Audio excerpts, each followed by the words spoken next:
Yeah. How's it going down here? Everybody having a good time? Smearing gravy all over them little paws and licking it up?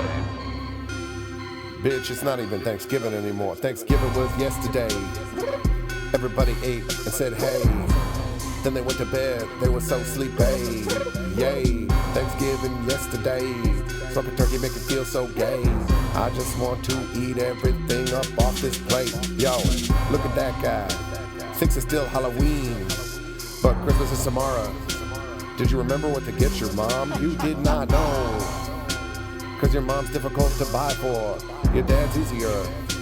You can just hit him up with a steakhouse gift certificate. It's the post-Thanksgiving special features. Special. Everything's extra special. That's how we run. Oh. Welcome to the post-Thanksgiving episode of Special Features. Yay. I'm Max. This is my father, Walter Greatshell. I'm Maximilian Greatshell. I'm right here. And we're out here because I'm smoking some turkey up. That's right. For the boys this Thanksgiving. Look at this smoker. Pretty awesome. Yep. Just a freestanding electric smoker. Master built. This is not an ad for a smoker, by the way. We don't have sponsors because we're not successful enough. Yes. This has become a cooking show, though. Yeah, kind of. Inadvertently. Right. But I don't think that's a problem, really. I love it. I'm good for it. I'm cooking. Thanks for asking. I just realized I can't actually time how long we've been talking on this podcast because I don't know. Well, I don't know what to... I'll just have to periodically get up and go peek at the computer. I can look at my watch. Oh, it's okay. I mean, my watch. Your digital, my phone. Your digital device. Yeah. What time is it right now? It's 4:13. All right, so at 5:13, we'll be done. We'll have done I it. guess. Good. Excellent. And then I can check the turkey, and hopefully by then it's not dried out to a little cinder. Crisp. I suppose I could check the turkey on the podcast. Yeah, check it on the podcast. I could temp it. I think people watching the podcast would enjoy seeing the inside of the smoker. But then all my smoke will escape. Well, that's all right. Do you have too much smoke on your face? No, I'm all right. Okay, it's cherry wood. We're smoking with cherry wood. It's a nice smell. Turkey smoked with cherry wood. Awesome. On Thanksgiving. Sounds pretty good. Gwen and I were trying to figure out recently what, because we started watching the Santa Claus, and for some reason I started getting depressed just because, it's too soon for Christmas movies. Well, also that movie kind of depressing in a way, but yeah. I guess, but anyway, we were trying to think of like what's Thanksgiving-y movie-wise, and it's like, there's the Charlie Brown Thanksgiving classic special, which is a special, but there's also Planes, Trains, and Automobiles, yeah, which is apparently a Thanksgiving movie about a guy heading home for Thanksgiving who runs into, a wandering stranger. That's right. What's weird about that movie to me, though, is that one of the guys is on the road because he's a traveling salesman. He's a shower curtain salesman. Right, and that's John Candy. He's a shower curtain ring salesman. Yes. Which I think they purposefully chose shower curtain rings because it was the goofiest possible thing to be selling. Yeah. But he's a shower curtain ring salesman, so it makes sense that he's traveling, right? Right. He's supposed to be heading back to Chicago to see his wife, who, spoiler alert, you find out is dead. Yeah. But the other guy, the main guy, he works in New York as an ad executive for like a makeup company, and he's flying back to Chicago because his family lives in Chicago. Yeah. And what's weird about that to me is with like taxes and everything, and maybe this was different when that movie came out, maybe because like that movie's from what, the 80s? Yeah. So maybe this was different in the 80s, but the idea that you would work in Manhattan and your family, and you would own your house and have your family in Chicago, in the suburbs of Chicago, is a little bit bizarre to me. It is strange, but we actually sort of knew some people who lived that way because there was a friend of yours at the school you went to, the high school you went to, and his adoptive parents, the father worked in Manhattan and the mother lived here in Rhode Island. And so he would, like, once a week, he would basically fly here from New York. And I was thinking, it wouldn't be that different than flying once a week from New York to Chicago. I guess. New York is 3 hours from here by car, though, versus like Chicago is like not really drivable. Chicago is like what? Like it's got to be like at least 7 hours. Yeah, you're right. I mean, the movie he's driving, so it's it's a bit implausible. Chicago's too far for a regular drive. And the whole thing is just bizarre to me. Yeah. I feel like that was a very popular trope too, back in the day, like especially for movies, like the businessman dad that works in a different city from his family. Right. But it's like, it just doesn't make a lot of sense to me, because like with taxes and stuff now, Yeah. it would definitely be way smarter for your family just to live in the suburbs of like, even of like upstate New York, Sure. than for you to live in like the suburbs of Chicago and you to friggin' try to fly there. Right. And maintain some kind of like apartment in Manhattan. Yeah. No, absolutely. I mean, a thing like that, when I would watch a movie like that, my assumption would just be I don't understand all the ins and outs. Yeah. Because I've never had to commute like that. But I mean, I also get that it's like the Deus Ex Machina for the movie. It's Yeah. like you can't have a movie if there's no guy traveling home to see his family. Sure. But I don't know. I just like it when movies have like explanations for things that make sense. I agree. I totally agree. But because like I don't really understand the business world, and like if you can get a job that's out of state, it seems like really crazy to continue living for your family to live in the state unless you never want to see each other. But of course, for the military, that's how they all live. I mean, Yeah. When you're deployed, you never But see your family. But that's crazy. Yeah, I wouldn't want to do it. It's friggin' crazy. Yeah, it's pretty crazy.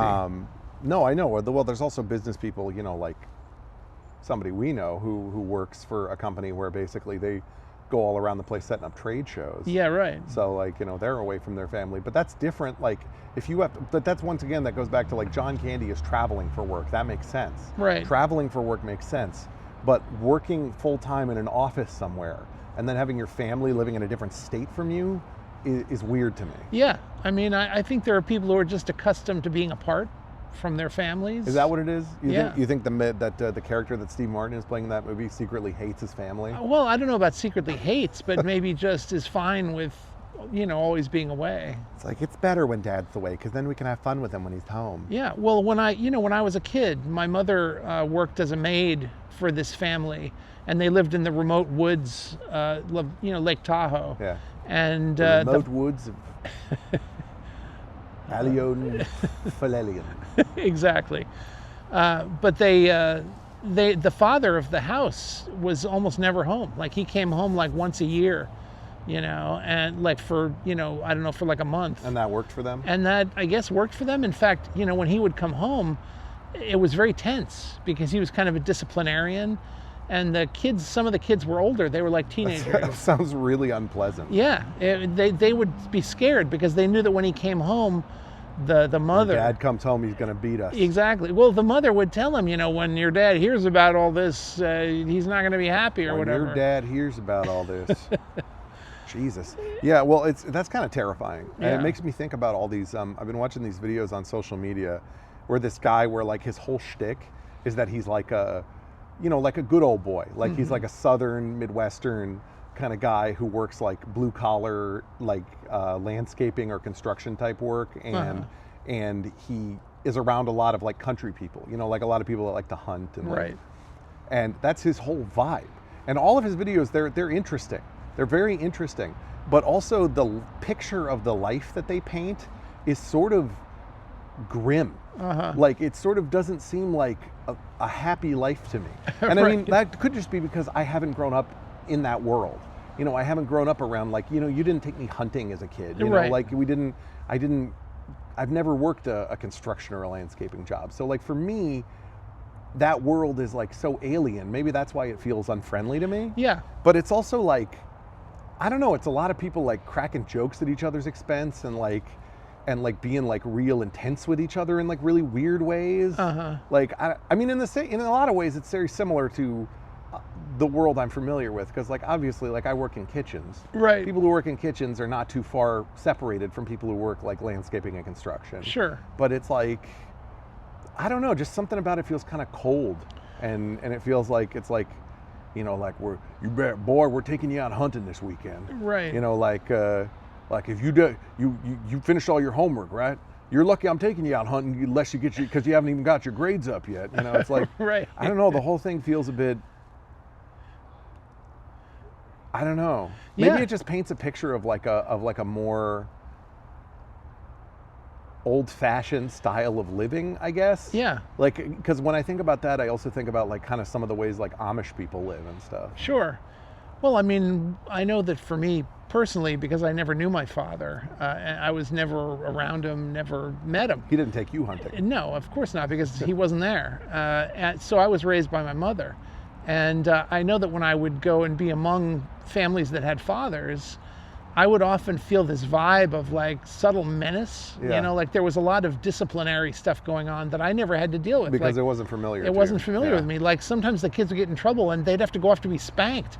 And I'd just go home to my mother. You know, I never got spanked. And I would feel very lucky, you know, that I didn't have to deal with that. But I think that's in some ways you've grown up healthier. Whereas in Maybe. other ways you've grown up worse. Well, yeah, I mean... But it's a complicated mix. Yeah. Because obviously your childhood was very challenging too. With your mother had a lot of her own like mental health problems. Of course. And you were raised in an environment of extreme poverty yeah, in a lot of ways. And I didn't feel safe in those ways. Like, you know, I grew up in a world where I felt very threatened by economic factors and by things like that. But, you know, but at the same time, I wouldn't have traded that for a safer house where I felt like I had some father to where he was going to beat me or something. Yeah. No, I get you. That makes sense. Yeah. I mean, well, no, nobody wants to be in a household where a parent beats them. Right. I mean, but I mean, I wouldn't have saw traded that. it for a father that beat me. Right. But I mean, I think some people just take it for granted that, you know, they live in a household where they're safe and the father protects them. Just take it for granted. Yeah. Boy, when I walked back, I was just checking the computer to make sure it was still recording. Right. And it is, so we're good to go. So I don't have to check it again. But I hope when I walked back from the camera that my pants didn't I don't want to pants everybody. Yeah. I want people to look at my butt crack. Yeah, no. I'll have to edit out my butt crack. Yeah, put a little I'll put blurry. a little blur over my butt crack if it's in the video. Or a little emoji. Yeah, just like, or like. Right. But yeah, I think before we go any further with this, I think I should tempt the turkey just to make sure it's not overcooked. Yeah, go for it. So if you would indulge me. Of course. And all of our viewers, I'm going to open up the sarcophagus of turkey smoke. Yeah, let's see it. And see if we've reached an internal temperature of 165. And if we haven't, God help us. God help us all. Whoa! People in the comments are going to be like, "That's not you're not supposed to do it that way." God, it almost looks like it's deep frying with the rub I put on it. Oh, that's awesome. I don't know if that's awesome. It looks beautiful. It looked succulent. 161. No, we're very, very close, but not quite. All right, awesome. We're at 161 right now, so 165 is safe internal temperature for consumption. That's wonderful. Oh, fuck, what the hell? There we go. I like your I wish I smoker. had a way to wipe this off. I'm gonna Don't worry close about it. I'm gonna close the vent and let it heat up again. Okay. Because otherwise, you know. You know what a chicken's vent is? I'll make sure that a chicken's vent. Yeah. Chickens have vents. Oh yeah, it's the hole that they poop and pee out of and mate through. And lay their eggs. Yeah. Yeah. It's the all-purpose chicken hole. That's right. Chicken Which hole. actually sounds like the name of some kind of weird, like cat house. The all-purpose chicken hole. You're right. Heading down to the chicken hole. Heading down to the all-purpose chicken hole. Right. Or the name of like a really bad strip club. Right. Anyway, I'm sorry. I wonder if the viewers could even see the turkey in there. It doesn't matter. It's a bit. I'm wondering if maybe I over-rubbed it a bit. I don't think so. A bit over-spiced. I'm sure you did a wonderful job. Over-seasoned. No. It's getting close though. It's almost cooked. I'm psyched. It's fast. It's cooking faster than I was expecting. So Well, I've been, like I told you, I've been fasting all day, so I'm looking forward to this. I'm gonna have some smoked turkey. Yeah, some smoked, ribs. Ribs I'm very happy. that I finished in the oven, and I'm gonna use the drippings from the drip tray to mix with. Gwen's mom gave us a quart container of the gravy that she made last night. You know, that incredibly thick gravy. Yeah, that was very thick. So I'm gonna mix some drippings with that, see if I can't thin it out a bit. Okay. And what else? I enjoyed that. Oh yeah, that meal was fabulous. Yeah. It's always good to have a nice traditional Thanksgiving. I love it. Yeah. But it was very good. Yeah. Especially that big multi-roll roll. Yeah, I know. That was great. But yeah, we're gonna have so much right now. Let me tell our viewers a little bit about what we're having. We had a traditional Thanksgiving meal last night, the night before Thanksgiving, with my wife's family. Yep. And we had, turkey, stuffing, delicious rolls and beans, green beans and butter. And It was fantastic. Yeah, we had all the classics, cranberry sauce and whatnot. Yep. And tonight we are having, I wanted to do something a little more fun. I just got this smoker from my work because they originally were using these smokers for a dish they had on the menu, but they took it off and they wanted to get rid of them. So I bought the dented one off them for a discount, but it still works great. Nice. And so I bought some ribs last minute, and I decided to smoke some turkey and ribs, Sweet. which is what we're running on now. And we're also making cream spinach with crispy onions on top. Oh my God. We're making mashed potatoes because Gwen, she doesn't want to have a holiday without mashed potatoes. I love some mashed potatoes. And we're doing cornbread. We're doing biscuits, like Pillsbury biscuits. Oh my God. We're doing, what else? Oh, pickle and cucumber salad. Wow. Sorry, not cucumber and red onion salad. Oh, nice. Pickled salad.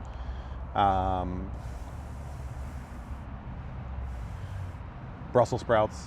Nice. Your mother's going to go to town on all this. And we have a chocolate pudding pie and a fake, like a zero sugar cheesecake for dessert. Nice. So we got a lot of good stuff coming. I'm very, very happy. I like super smoked hungry. meats. I do too. I I love also me some bought smoked some barbecue meats. sauce. It's a little over sweet, so I think thinning it out with some like vinegar or something might be a good idea. I was thinking about taking the pickle brine from the salad Yes. and thinning it out with that. That's a very good idea. That's the kind of thing I like to do. But yeah, so we got all the good stuff. Very good.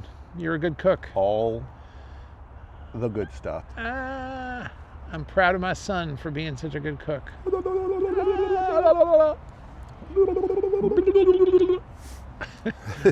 I feel like the woman in Eraserhead, his fiance, when they're sitting at the dinner table and the chickens start to like move and she goes, funny little thing. Man-made.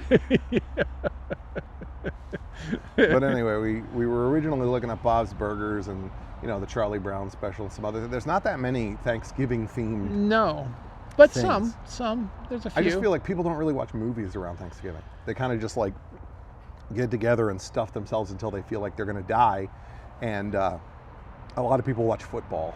Well, and actually, what's a good movie for Thanksgiving is Football? Miracle on 34th Street, because that takes place in Thanksgiving. Yeah, that's right. That starts with the Macy's Day Parade. Yeah. It's still a Christmas movie, though. Yeah, because it's got Santa in it. Well, also, it's about, learning to have an imagination, I guess. Embracing kindness. Yeah. Embracing the fact that not everything has to be so serious all the time. And not everything has to be commercial. Yeah. Sometimes an old crazy man who thinks he's Santa Claus really is. Yeah, it's kind of a funny message. Yeah, I don't know how to feel about that. Yeah, sometimes the big fake UFO by the roadside is real. Sometimes aliens That's right. do want to anally probe you. Right. Actually, I was just watching it's based on a Heinlein book, The Puppet Masters. Have you seen that movie, The Puppet Masters? It sounds very familiar. It's like Invasion of the Body Snatchers, but it's about these parasites it's got It's about these parasites that like to. well, they basically take over your body, so you become like a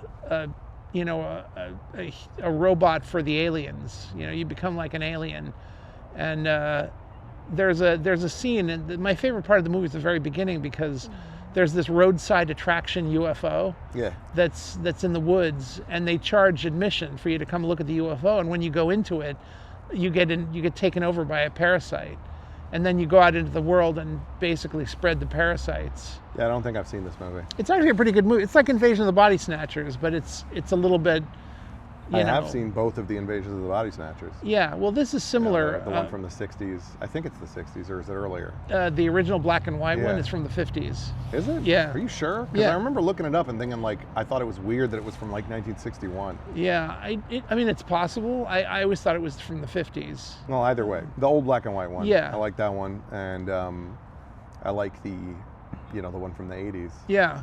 Well, which if you I feel like goes kind of hand in hand with the Jeff Goldblum remake of The Fly. Yeah, you're right. Because he's in both of those movies. Right, and they were both made around close to the same time. It was a period of time, I assume, where it was popular to be doing, like, I don't know, remakes of 50s horror movies or something, or sci-fi movies. No, I think you're absolutely right. Anyway, but those movies go hand in hand. Yeah. And I highly recommend, I always recommend, like, horror, thriller, sci-fi movies, Sure. but I highly recommend anybody who's interested watch the original Fly, the remake of The Fly, the original Body Snatchers, remake of the Body Snatchers. Yeah. But in both cases, I would argue that the original, well, no, in Body Snatchers, I would say both are kind of equally good. Yeah. But in The Fly, I would say the original's better than the Jeff Goldblum one, unless Yeah. you're, like, really into body horror and, like, Cronenberg and stuff. Right. But I would still say they're both good movies. Oh, yeah. They are both good movies. I just mean the remake of The Fly is a little bit more like look at how weird and gross this whole thing is, you know what I mean? Yeah. Whereas the original is much more like quiet, true horror. Right. Yeah, well, this Puppet Masters movie, it's kind of I think it kind of slipped under the radar because it's a kind of a low budget little science fiction movie, but it still has some good stuff in it. And it kind of reminiscent of that Next Generation episode where with they the have parasites. the parasites in their spines. Yeah, and they have little exactly. barbs sticking out of their Exactly, necks. yeah. And this movie is very much like that, and it actually stars Donald Sutherland, who plays this military officer who discovers this. Doesn't whole it thing. always? Yeah, exactly. But there's a really good scene in the beginning where he and a couple of fellow military officers go to see this UFO because they've heard some rumor that there's something weird about it. And they go, and then they realize there is something weird about the situation. There's a bunch of people going into the UFO, and they decide not to go in. Yeah. And when they decide to not go in, and they just try to leave, they start attracting attention, and because you're not supposed to get out without getting a parasite. That's a pretty classic trope too, though, like sneaking onto like a military base or something to like find aliens or to save your alien friend or to like, you know what I mean? Right. Like that sneaking around the military to save or to discover secrets is a pretty common trope. Yeah. Well, this wasn't. They're not sneaking into any military thing. They're sneaking into this place where there's this fake UFO. Okay, but you get what I'm saying. Yeah. Right? It's like the sneaking around to discover the secret. Yeah. Right. Absolutely. I don't mean it has to be a military base. I just mean like any kind of secret alien place. thing. Yeah. Which is why I always really appreciated the Andromeda Strain. Yeah. Because it's such a different kind of alien invasion movie. Right. It's like, what if the aliens were microbes? And like, what if it was like just an alien disease or infection? You know what I mean? It's like, I like that. It's also why I appreciate Solaris. Yeah. Because it's like, what if an alien was a whole planet and we had no way of understanding or communicating with it? Right. And all of our interactions with it were like these weird, anomalous, crazy attempts by it to like interact with us in a way that we don't understand. Yeah. Yeah, I like that. It's funny though, because I tried to read the book Solaris, the Russian novel, and I wasn't crazy about the book just because I think the perspective of the Russian author was so different. Like his social assumptions were very different from what I, as an American, would take for granted. Like the scientists in the book are so hysterical about the things that happen, and like there's just a lot of crazy hysteria. That as an American, I don't know. Well, it might just have to be one where we say like the movie versions are better than the book. Yes, I think like, in that case it's true. I've seen, as far as I know, there's 3 versions of Solaris, and there may be more. I may be wrong about that, but there's like an old made-for-TV Soviet version of Solaris. Then there's the 70s Solaris movie, like the Soviet movie. Right. And then there's like the George Clooney modern American remake of Solaris. Right. And all 3 of those have interesting qualities. Yeah, they do. But my favorites are definitely the 70s like Soviet Solaris and the George Clooney Solaris. Yeah. For completely different reasons. Yeah. Because both of those movies have a completely different feel. Right. Because the George Clooney one is good if you're just like looking for something that's like kind of thoughtful but also punchy and like, you know, fascinating, but you don't have to like invest a lot of yourself into it. Mm-hmm. Whereas like the 70s one, as you know, is like 3 hours long. Uh-huh. And it very much requires you to invest yourself into it. Right. So I feel like, but I love that one still. Yeah, I agree. And I feel like it's the same thing. It's like the idea of like, what's that movie where the zone of, no, not the zone of interest. That's that movie about the Nazis. The Nazis, yeah. You know the one about like the magical wishing area out in like some realm outside of town? Oh, yeah. Oh my God. You know what I'm talking yeah, about. I know what though. you mean. Yeah. So that's a Soviet era movie, right? Yeah, right. Yeah. Oh, it's Stalker. Stalker. Yeah. It's kind of a similar feel to like Stalker, I would argue. Which Yes. is to say, if you're the kind of person who like really wants to have like a relationship with a movie, Mm-hmm. you definitely can, but I don't know if it's everybody's cup of tea. No. And it's the same thing with the 3 Hour Solaris. It's Yeah. like, I think if it's your kind of thing, you'll love it. But I think if it's not, you may be horribly bored by it. I will say that I think the most successful version of Solaris as a movie has not been made yet, and I feel like it can be made. Like there can be a much more populist version of that, like because like a really big budget. a big budget yeah. one, and one that really utilizes CGI. Because one of the things that happens in the book, Yeah, the special effects in both of the versions of the movie, I like, you're right, are very they're minimal. very minimal. Yeah. Whereas in the book, what happens from that alien ocean, because the plot of Solaris is that there's an Earth station hovering above the ocean of Solaris, and the ocean of Solaris is like this living entity. Yeah, that covers like a whole planet. Covers the whole planet, exactly. And so these guys are in this kind of hovering space station above this ocean, trying to understand it, trying to study it. Now in the book, this ocean is capable of manifesting all kinds of things out of the material of the ocean. It can, like, huge bodies of weird shapes and things constantly being created out of this ocean. And some of these things are so elaborate that humans can actually go onto them and explore them, like living islands.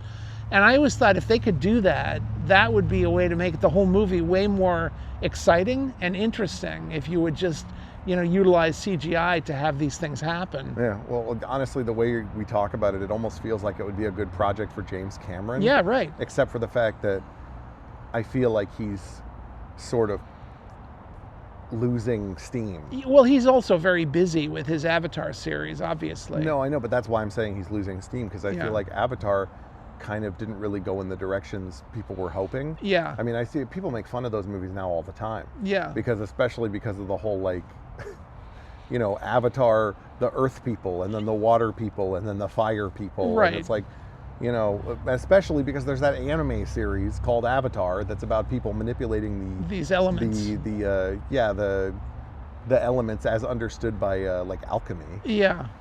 Well, and plus you had the fifth element, which is all about the elements. I mean, I don't know what this obsession with the elements is, but I don't know. People are still. It just goes to show that people, after all this time, are still like obsessed with alchemy. Yeah. Even though alchemy is like a fake science that was invented before real science. Right. It's just kind of a shame. Yeah, and I don't know, me personally, I don't get, it's not that interesting to me to think about, the different worlds of water and air and fire and earth. I don't really care about those distinctions. I was hoping more that, like, Avatar would go in some crazy directions, maybe take place on some other planets. Yeah, me too. And also interweave Avatar with, like, other universes that James Cameron has had truck with. Right. Like, we're doing all this stuff where we're, like, weaving together, like, Alien and Predator and, like, other stuff. I can't remember, and why aren't we weaving Avatar into that? Right. We're trying to create all these cinematic universes. Why not have Avatar be part of one? Yeah, and absolutely. maybe it will be, but it's like, I'm not going to watch like 5 movies and then at the end have them be like, oh my God, there's some ship called the Nostromo. It's like, Right. Oh my God, really? It's in that universe? Yeah, right. As if that is inherently interesting. Like, as if that fucking, at that point, it's like, whatever. But it's like that whole thing with like, you know, M. Night Shyamalan trying to like, you know, reconnect his like Unbreakable universe. Right. And be like, you know, Split was in the Unbreakable universe. Right. Oh my God. I mean, a lot of this stuff is just fan service. I know. And if you're not a fan, you just want a good story, it's Sorry. I just wanted to check the time. About a half hour in. okay, you could have just asked me. I could have just looked. We may have to do a cut on this podcast and bring it inside and finish it inside. It's getting kind of dark out Whatever here. you think, yeah. I mean, I wanted to get a clip out here, but it's also getting kind of cold out here. It's up to you. I'm So- comfortable now, thanks to the But blanket. I don't have a blanket. I'm cold. We'll get you a blanket. No, but we can have a break and go inside. But what if we lose track of our conversation? I don't know. I don't know. What about the turkey? Turkey for me, turkey for you. I like to eat turkey in a big brown shoe. Oh no. But yeah, the Avatar universe. I think I'm done with the Avatar universe. See, I mean, I enjoyed the last Avatar movie for what it was, but I The also Shape of Water. Yeah, I'm but just kidding. It was called The Way of Water. The Way of Water. The Yeah. Shape of Water was a completely different. You're movie. right. Yeah, I like the actress who's in The Shape of Water. I forget what her name I is. still wish The Shape of Water had been tied together with Hellboy, Yeah, you're right. and that had been like It should have been. the That's history the story of the fish man. Yeah, I don't quite understand why it wasn't. It should have been. Just because they didn't want it to be part of Hellboy, they wanted it to be yeah. a standalone movie. Yeah, but it's Guillermo del Toro either way, so. Every time I hear about fishmen, I'm just brought back to like, that's another thing that everybody's obsessed with that I've never been super keen on, which is the H.P. Lovecraft mythos. Oh, yeah. And fishmen are from the H.P. Lovecraft mythos. Right. Because of like Dagon, you know, the fish Yes. god that makes fishmen. No, absolutely. Like it's like Yeah. it's just like everybody is obsessed with H.P. Lovecraft, despite the fact that I've never felt like his universe was all that compelling. Right. Also, on top of that, he was kind of an asshole. Yeah. H.P. Lovecraft himself. Yeah, he was. He was racist and everything. It's funny though, because one of my favorite short stories when I was a kid, it wasn't H.P. Lovecraft, but it was about fishmen Yeah. invading the Earth, and it was basically these people on this tropical island, like a tourist paradise, and one day these like weird kind of undersea tanks, these dome tanks, come out of the water and start shooting these kind of cannons that fire these massive strings of like spaghetti like sticky tentacles, and everything that the tentacles touch It's like that's one of those sea worms that like shoots out a yeah weird tentacle tongue to Yeah. defend itself. Exactly, except that these tentacles are sticky to living matter. So like wherever these tentacles go, if they touch you, they have this unbreakable stickiness that grabs you, and then the tentacles withdraw back to the tank thing and drag all the Drag you living with it, things yeah. that it's caught. Yeah. Yeah, it's like natural netting. Yeah. Yeah. And I always thought that was kind of a horrifying idea. Isn't there some kind of sea creature that does that kind of like trawl fishing? Maybe. Yeah, well, jellyfish do that. Yeah, that's true. They do trawl fishing, Yeah. but jellyfish I've always thought of more as like living plants than like actual animals. Yeah, well, but this could be that. I mean, some kind of intelligent living plant Intelligent thing or living something. plant. Yeah. That makes me think about, that story, and I don't know if this was this a Roald Dahl story, Sand Kings? Or was that No. Clive Barker? It was George R.R. Martin. It was George R.R. Martin, that's Yeah. right. I remember because I was surprised when you told me that. Yeah. Yeah, Sand Kings, because that's about like these seemingly innocuous pets Uh-huh. that turn out to be some kind of intelligent species if you let them like get big enough, essentially. Right. Yeah, it's funny because that story was one of the stories I always remembered from. There was this science fiction magazine that was this really big glossy magazine when I was in like the 70s, and it was called Omni magazine, and that's where that story first appeared, was in Omni. It's amazing how many writers who are known for like very specific types of work have like a side hustle of writing like sci-fi or horror stories. Yeah. Because we have George R.R. Martin writing Sand Kings, and I don't know what other stuff he's written. Yeah, I'm not sure. And then we have Roald Dahl Yep. writing horror stories. Yeah. As well as Stephen King obviously writing horror stories as the captain of the horror ship. Right. But like it's just there's a lot of. Well, there was a huge market for those stories when I was a kid, which is Yeah. one of the reasons I started writing, is because every magazine published fiction. Well, you know, yeah, every that's- single magazine. And that's the market that Stephen King hit on at the perfect time. Yeah. Which is why he became like the biggest writer in the world, because he was like someone who was able to prolifically churn out pretty good quality horror. Yeah, it was actually very frustrating for me because just when I was starting to write in the late 70s, all the magazines began to not have Care fiction. anymore? Yeah. Yeah.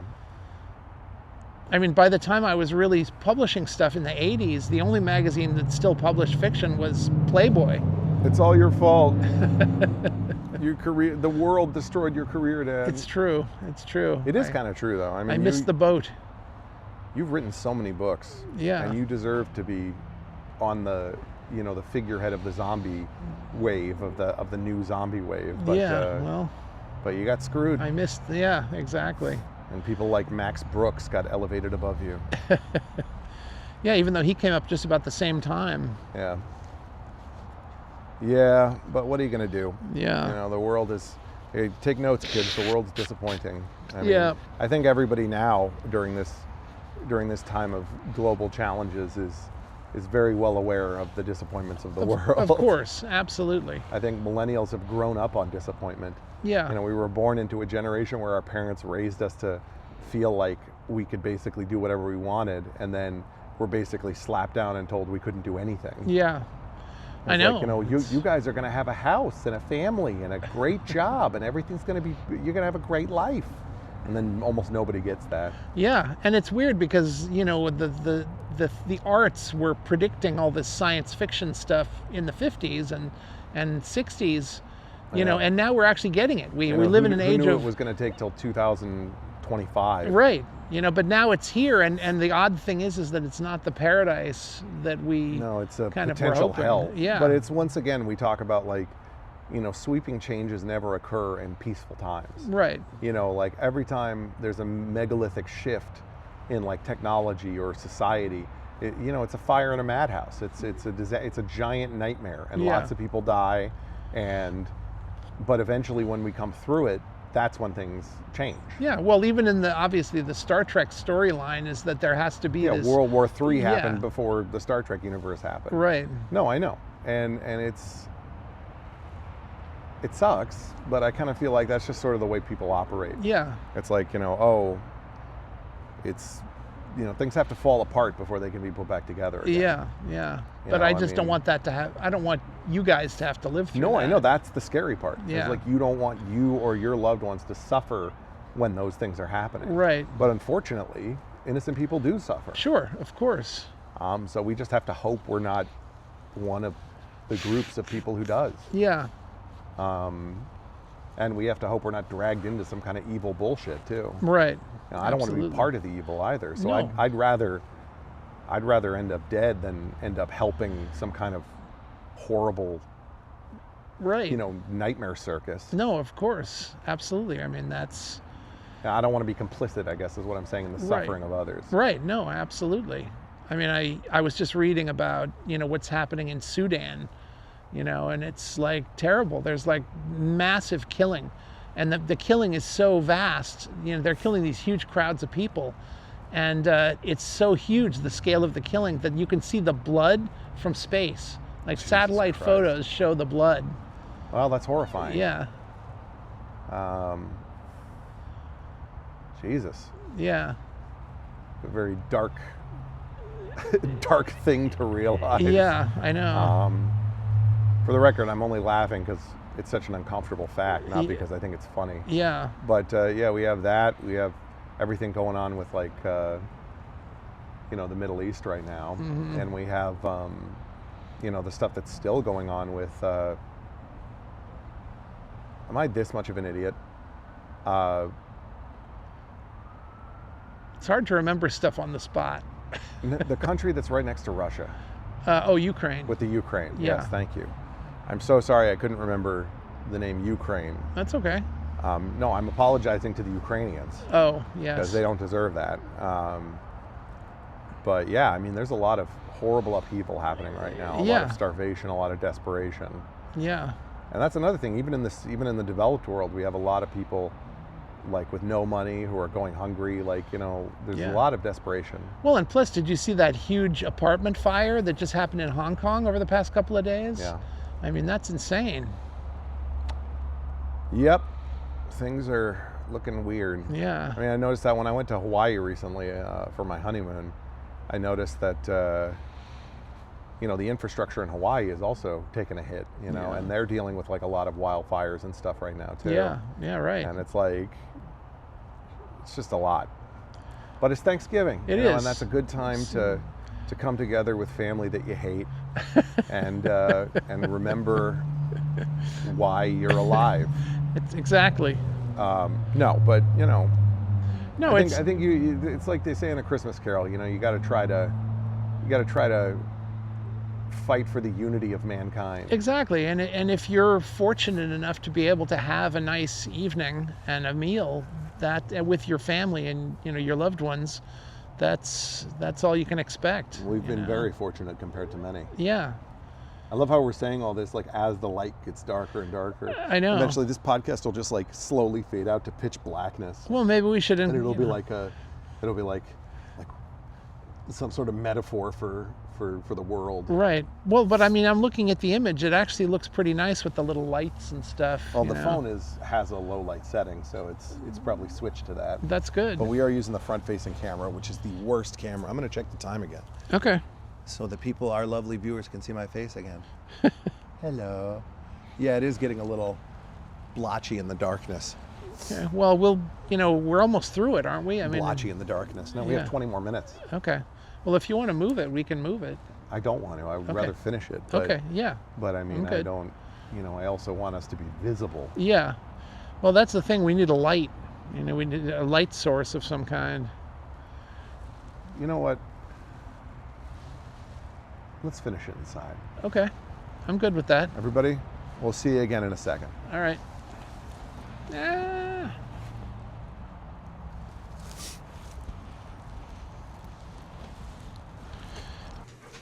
And we're back from Yay. the frigid outside. That's right. Now I can reveal my glorious flowing locks. I will do My the same. beautiful father. I will reveal my lack of locks. Your lack of locks? Yes. Lack of locks would also be a good name for something. Yes. I guess you could call like artificial locks. If somebody is like a vegetarian or something and they want to eat locks, you could call a product that tastes like locks, lack of locks. That's right. Oh, I'm not even recording. Uh-oh. Oh my God. I'm gonna have to insert just footage of my butthole in the spot where we didn't record anything. That's all right. You can do that. Now everybody can see me. All right. Yay. Yay. Look, we look like two. I've watched podcasts where like they forget moments of recording video too, and they'll just insert like a still image of somebody's face or something like. Right. Like You could do that. Insert a picture of Wesley. yeah, he is a cutie pie. Yes. He's right down there next to you. Yeah, I got Wesley by my side. Wesley's my Bernese mountain dog. He's a big Me and one. my wife's dog. And he is a big fluffy baby. Speaking of which, Gwen's mom's poodle by accident just had another batch of puppies, and you just saw them. Yeah, they were very cute, tiny puppies. 10 poodle puppies. So if anybody wants any puppies, Oh yeah. Somebody in like Nebraska or something. Yeah. Could I have a poodle puppy?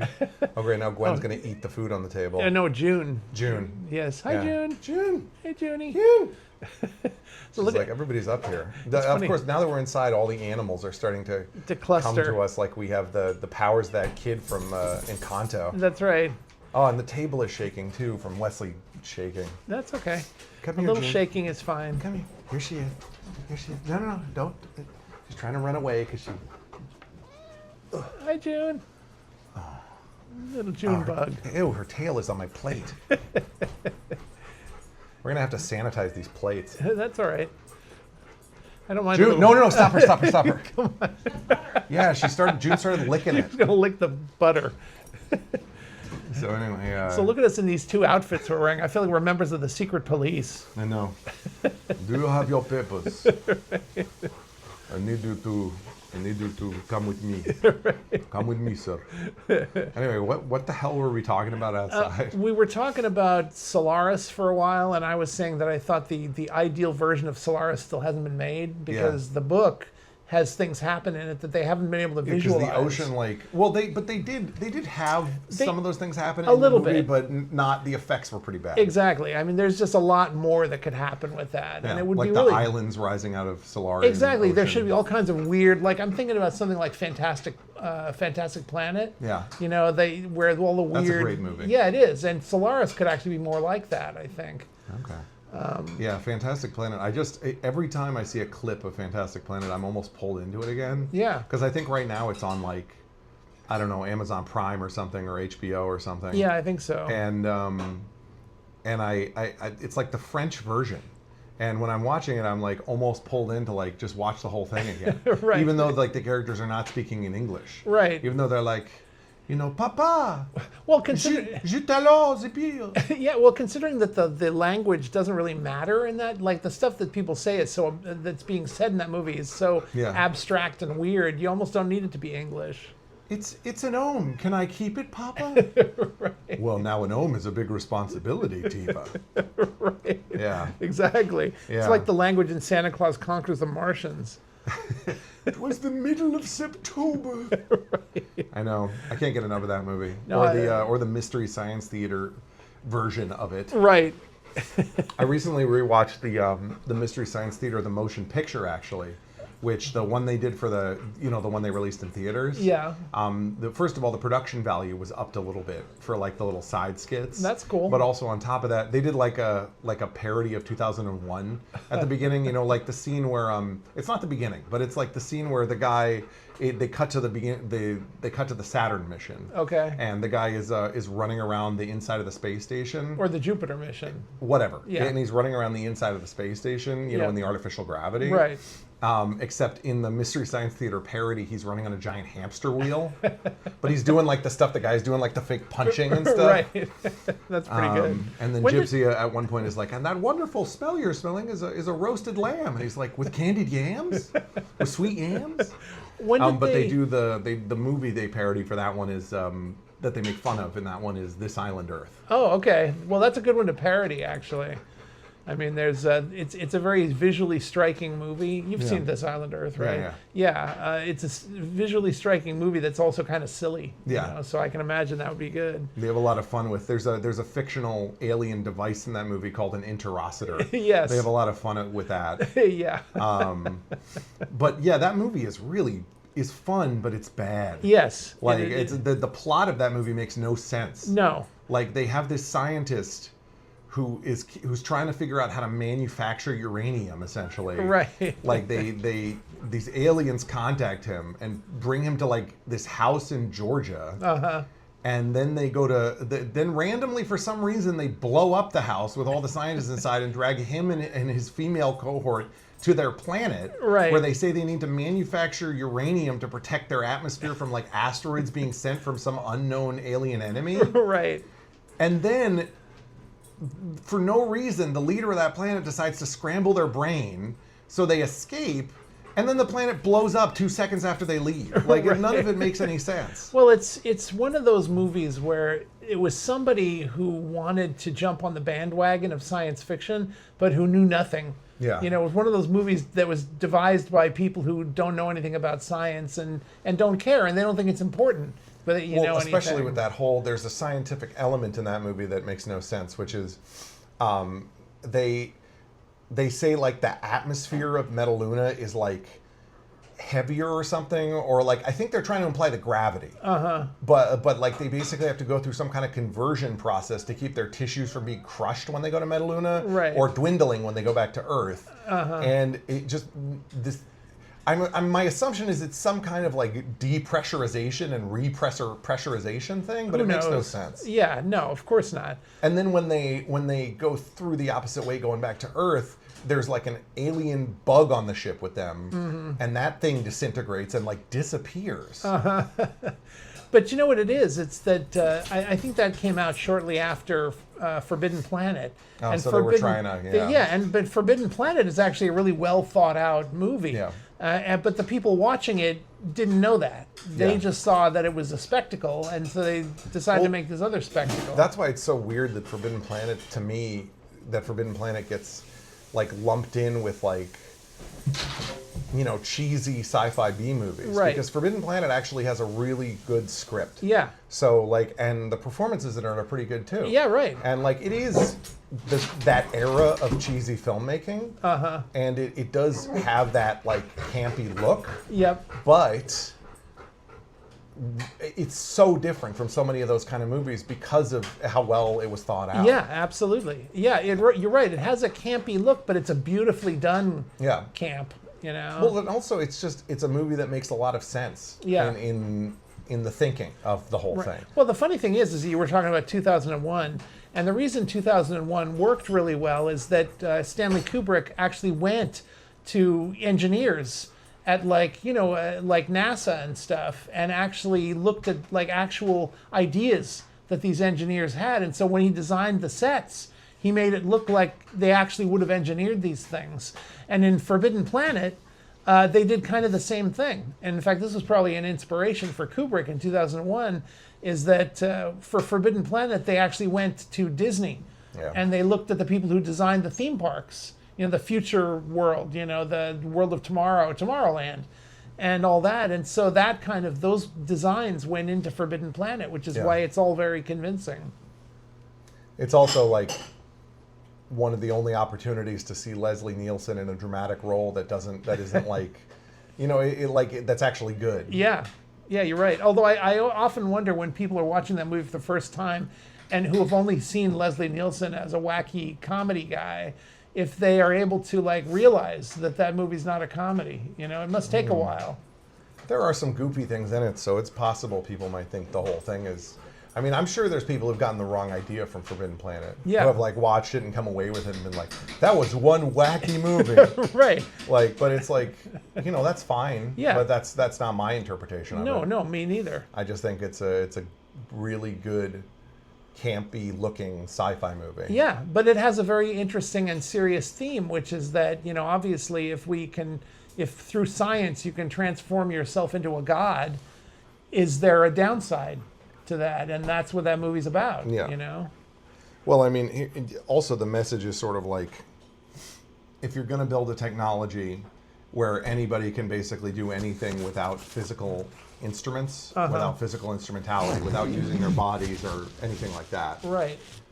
Don't make the technology so all-encompassing that it basically will just do whatever you're thinking anytime. Exactly. Because that's the dumbest fucking thing you can possibly do. Yeah. Because these aliens, I guess they thought they were so intelligent that they had complete control of their own minds.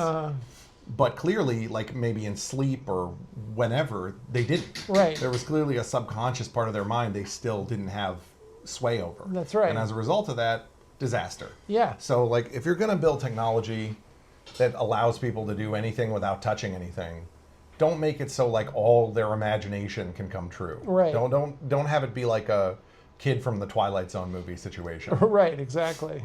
Because then you're going to end up with monsters from the id. Yeah, it's actually funny because that kid from the Twilight Zone thing. I mean, that they did the version of that in the Twilight Zone movie. Yeah, I know. Yeah, and it was really a great sequence because the woman who goes with the kid to the kid's house. There's a bunch of adults who are imprisoned there, and the guy who's playing the father, he's not really the kid's father, but he's being used as a stand-in for the father, is played by the actor Kevin McCarthy. And he's a really great actor, and we were earlier talking about Invasion of the Body Snatchers, and in the 1950s version of Invasion of the Body Snatchers, it's Kevin McCarthy plays the doctor, who's the main character. Yeah.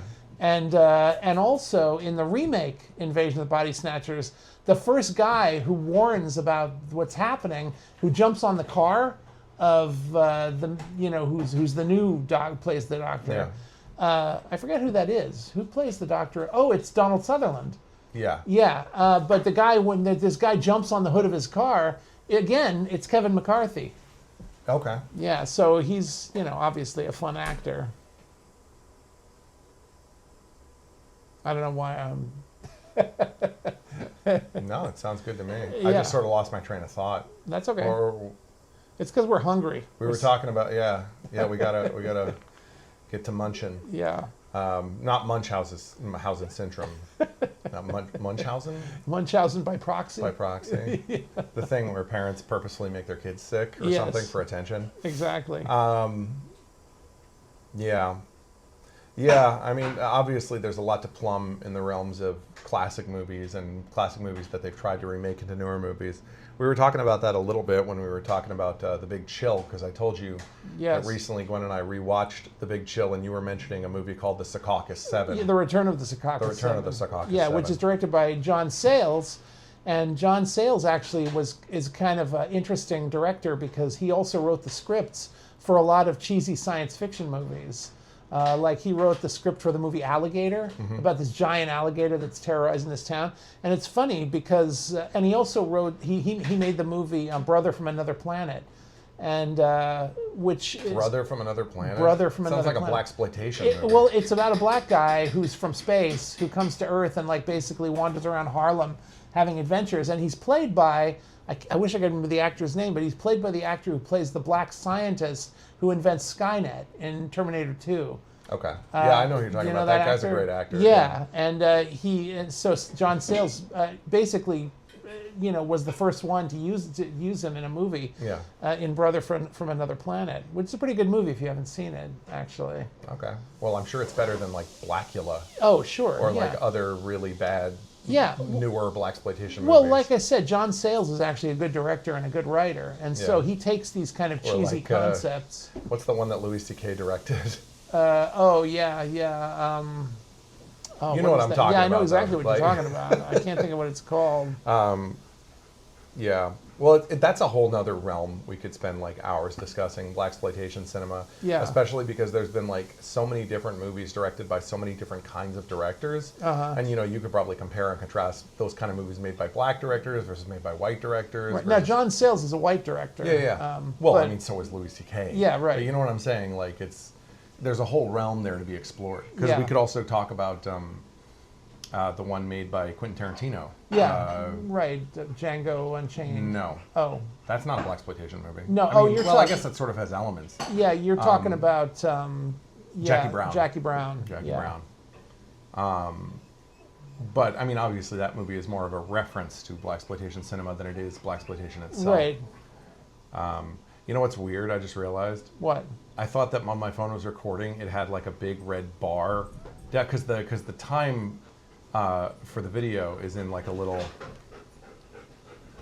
red box at the top of the screen. Yeah. And then we have this red candle right here. And I thought the red candle was like a big red bar sticking down from the time code. Yes, it's as like part of like a recording notification. Right. It's a superimposed optical, reference.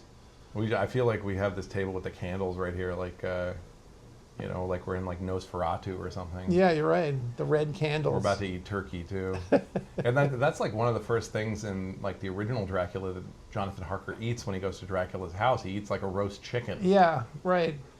Which actually sounds like if you're like a weary traveling businessman from like the 1800s in England, and you end up at some big cold castle. Right. A roast chicken with some sides sounds good. Yeah, I'm always, every time I see those scenes, I'm always struck by the fact that, he gets this meal and, obviously Dracula's not eating, Yeah. Because he doesn't He eat. probably had like his gypsy servants cook it or something. But that's what I always wondered. Was Dracula in the kitchen bustling around making this stuff? I hope so. Yeah. Just because I hope he used his vampire powers to like whip Right. up like a chicken and some food. Exactly. But I think it's probably much more likely that he had like a servant or two who probably like delivered it for him. Yeah, probably. Or he has like, some kitchen people that like, because he has like a band of like evil gypsies that works for him. Yes, he does. But at the same time, I That always like think, worship him. yeah, if I was Jonathan Harker and I was really hungry and I showed up there and I was fed this big feast and the host didn't eat, I would be kind of grateful, because it's Yeah. like, oh, this is all for me? Yeah. Yeah, awesome. Yeah, get like a tankard of ale. Yeah, exactly. And then he goes up. He could probably. I mean, I do think there's something to be said for like he could probably serve you another drink really quick if you needed one. Probably. Just be like my tankard is almost empty, and he'd be like, "Is it?" And be like, Right. "Oh my god!" Yeah, like in the Avengers, when Doctor Yeah. Strange fills Thor's mug. Exactly. Like I want you to be well hydrated, Right. so that I can drink your blood. Yeah. Yeah, that's a fun scene in the Avengers. Yeah. Because he offers Thor something dumb. I forget. He offers him like a Coke or something. He offers him tea. Tea, right? Yeah, he said, I don't drink tea. He's Well, like, what- Instead, I'll drink 3 liters of beer. Right. Temperature should the cornbread go in the oven? 400. My wife is asking me what temperature to bake the cornbread. 25 minutes, 400 Okay. You for can the cornbread. also make it in a cast iron skillet. No. I made it in parchment paper lined baking pan. Sounds good. Did you put jalapeno and cheddar cheese into it? No. It's just cornbread. Yeah, no, that's good. I'm actually curious to see how it comes out because the recipe for the Jiffy cornbread that they have on their website says to use a cup of sour cream. That's something we forgot to get, but I had a tiny bit of light sour cream. So I took it and mixed it and filled in the rest of the cup with heavy cream. Wow. So we'll see what the hell happens. I'm sure it'll so be it has great. like a bunch of half and half and a bunch of heavy cream in it. We'll see what freaking That happens. sounds See fantastic. if it actually turns into cornbread or something bizarre. Sometimes when you mess with baking, it screws it up. Well, so we'll see what happens. I'm sure this will be fine. But I feel like Jiffy corn mix is a pretty Versatile. forgiving Yes. ingredient. It is. I've always actually wanted to do the spoon bread recipe. You know, where Spoon you... bread. That's from Invasion of the Body Snatchers. Yeah, right. Don't you want some spoon bread? Right.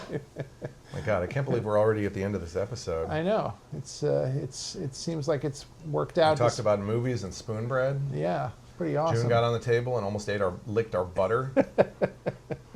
Wesley's milling around, stressed out because he wants more attention. Oh, here he comes again. Hi, Wesley. He's a good dog. He's a good boy. Yep, good old boy. Should we try to improvise a Thanksgiving song to end out the episode? That might be difficult, but I'm willing. I'm game if you are. Turkey stuffing, food everywhere, eating food without any care. Families there, and soon you'll see with us here on Thanksgiving Eve. This is Thanksgiving, and you're giving thanks, and there's turkey too. This is Thanksgiving, I'm gonna give a thanks, I'm gonna eat, cause later I'll have to take a poo. All right. Good night, everybody. Bye.